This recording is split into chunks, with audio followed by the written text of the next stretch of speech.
Welcome everyone to week number 5 in Science 260.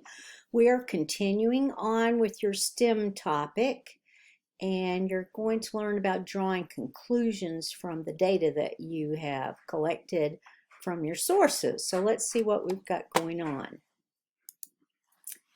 All right, last week you learned all about different types of data. You learned about what an independent variable is and what a dependent variable is, the types of data like qualitative and quantitative, and drawing conclusions from this data. And this week you are going to draw conclusions. So take a look at chapter 6 in your textbook.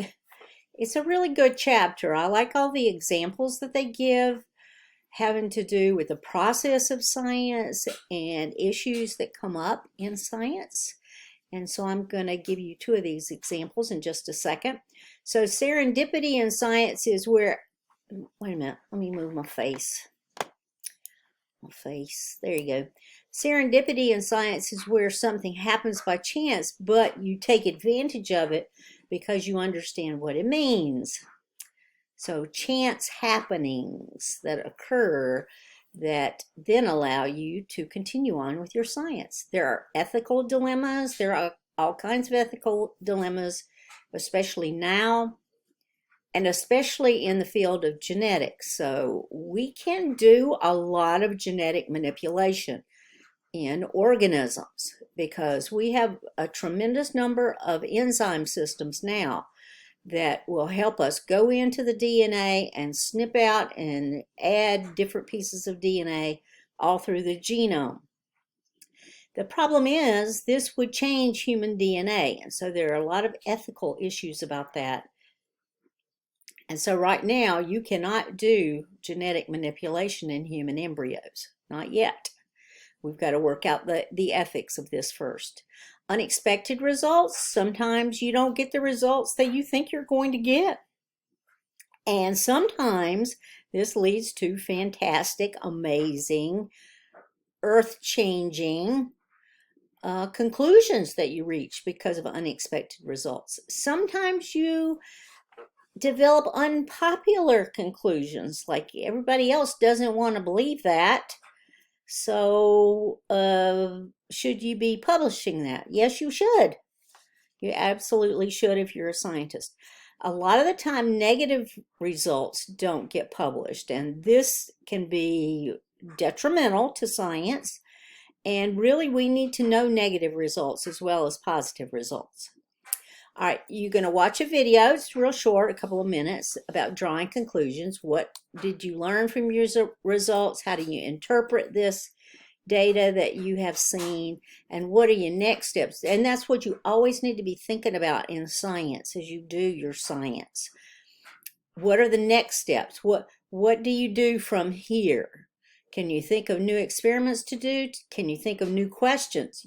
Usually, scientists are really good with this. We can think of lots of questions that go beyond what we've just learned about. So this is important. It's important to think about and to verbalize. All right, move my face again. There you go. So here's an example of serendipity. Alexander Fleming was a famous microbiologist. If you know me from my biography, you realize that I'm a microbiologist, so I love this example. Alexander was a British microbiologist, and he came in off of a vacation, and when he was cleaning out petri dishes, because back then all the petri dishes were glass, and so they were reused. So he was dumping out the agar. Well, his lab was doing research on Staphylococcus aureus, which causes staph infections. You've heard of that before. So he was growing staph bacteria in his lab, Staphylococcus aureus. And when he opened this one petri dish, it looked like this right here. There was a mold growing on it. And what he realized was that there was this clear zone around the mold where the bacteria were not growing. And they should have grown up over this mold and covered the whole plate, but they did not. There was a clear zone. We call this a zone of inhibition. Alexander Fleming realized that Penicillium notatum, that particular type of mold, was producing some type of chemical that was inhibiting the growth of bacteria, and he was very interested in this. So he saved his plate, and he tried it again on other plates, and sure enough, he got the same results. And so he isolated the chemical that Penicillium notatum was producing, and he named it penicillin, which was the first true antibiotic. And an antibiotic is a drug given for a bacterial infection and hopefully will kill the bacteria in a person's body. Now, he wasn't sure that you could actually use it in people. He had no idea what the applications could be. And once he identified the chemical penicillin, he was finished with it. Now, we know that antibiotics are widely given to the whole population on the of humans on the globe. So it must have been taken steps further after Alexander Fleming, and it was. Other scientists figured out ways to grow this mold in huge quantities and how to isolate the penicillin and how to purify it, and then how to give it to people. And of course, it was tested in animals first, but then it was tested in people, and it was shown that it was effective in killing bacteria that were causing bacterial infections.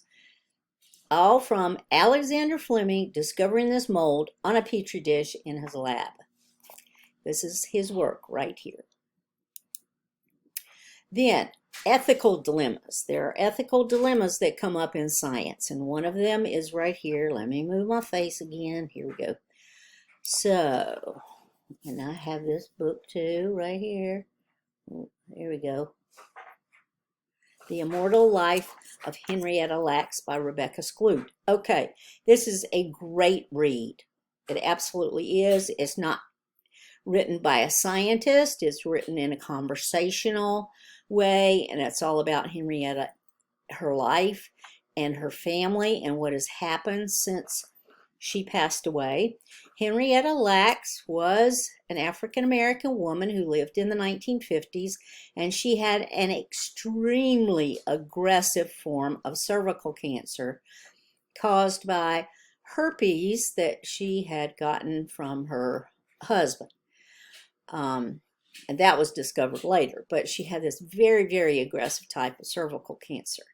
She went to Johns Hopkins Hospital in Baltimore, Maryland, I believe it is, and they treated her. They tried to treat her, and the treatments were horrific.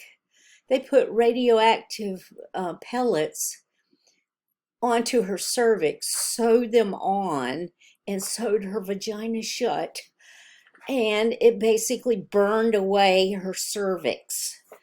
Can you imagine how horrific that was and how painful it was? So anyway, they did try to treat her.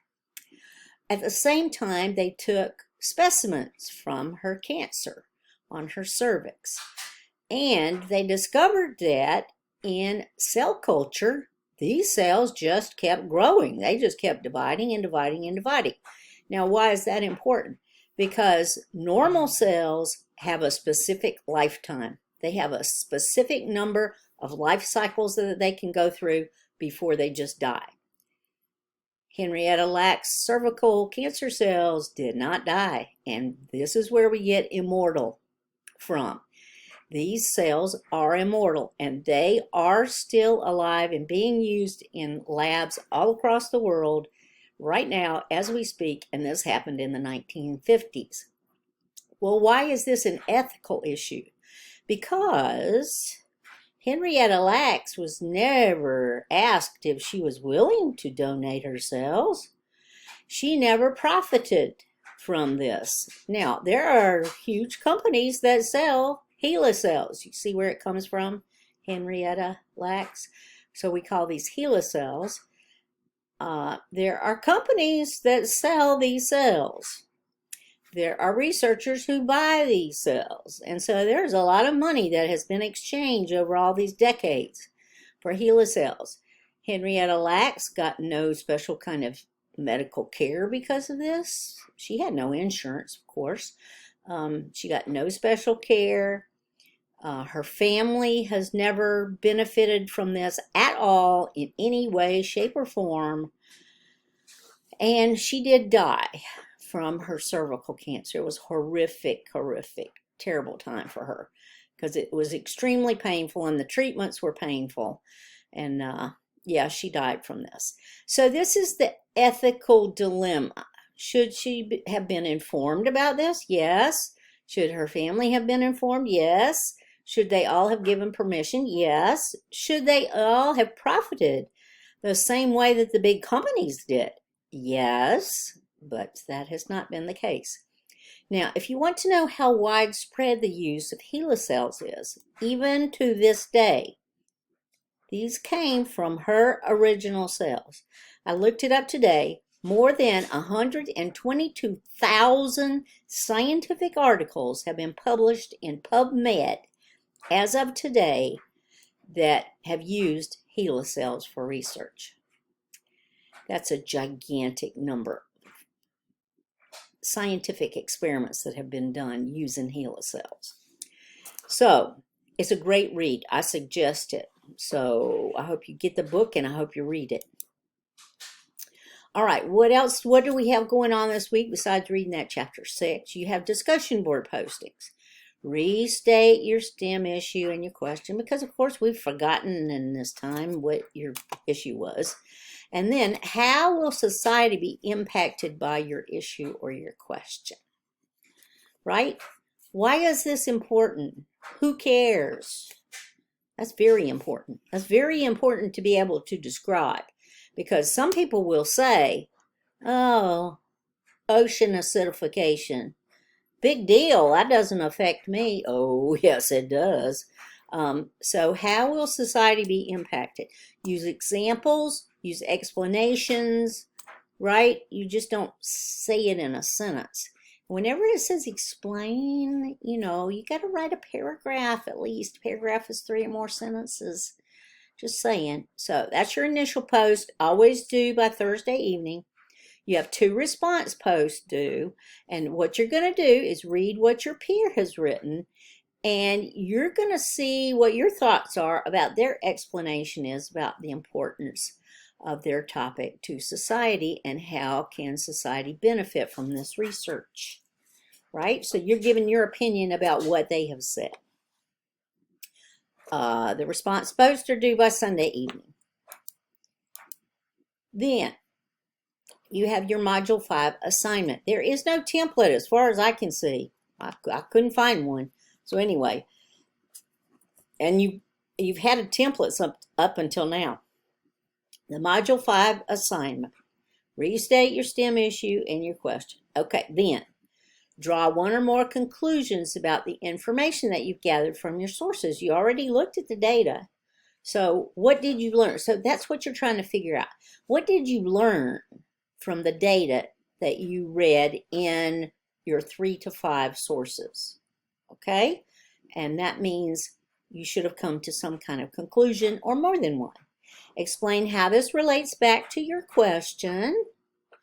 Recommend a possible solution to this issue based on the conclusions that you come to. And explain how credible sources, remember that's really important, support your recommended solution. Okay? So that's one thing that you have to show in science. Okay, I came to this conclusion, but does anybody else out there think the same thing? You've got to show that. And then at the end of the instructions for this week, it gives you the project guidelines. Okay, you don't have anything due on this. It's just telling you ahead of time what is coming for week 7. So I'm going to explain. You're going to look ahead to week 7 based on that project guidelines that are the very bottom instructions for this week. But this you're going to turn in week 7. This is your big assignment for the whole term. You're going to create a scientific blog about your STEM topic. This assignment is worth a whole heck of a lot of points, more than a quarter of your total term points. So it's very big, but you have been working on it this whole term so far. Realize that all the sections in this project, look very familiar. And that's because as you've gone along and worked on these different module assignments, they are all the sections of this project. So you've been working on the sections all along. And by the time we get to week 7, what you're going to do is put them together in a coherent way to make a scientific blog. So what is a blog? A blog is a website out there that explains something to your audience. And you're going to show them evidence, and you're going to come to conclusions, and you're going to suggest solutions and all of that. And you're going to try to be convincing to your audience. Your audience for this week 7 scientific blog should be considered to be diverse, and they don't have any STEM knowledge. So basically, you're teaching them something about your topic.